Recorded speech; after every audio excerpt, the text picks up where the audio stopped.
বাসা যাই তো কালকে যাই বাসা যাই তো বুঝলি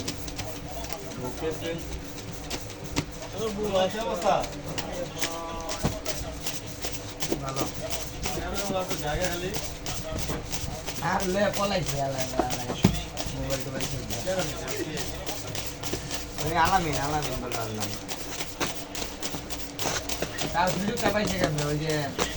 আগে মোবাইল নিয়ে গেল চলে ওরে পাইছি পাওয়ার পর ওরে ছাড়ছি কিন্তু জিগাইতেছি যে ওর বাসা চিনে নিতে অত ছেড়ে কিছু রাইট করে তো আবহাওয়া করে লাভ নেই পরে আমি চিনি আমি এই ব্যাপারে পদক্ষেপ নিতেছি সকাল পর্যন্ত ওয়েট করেন আমি কিছুক্ষণ মানে ঘন্টাখানিক লাগবে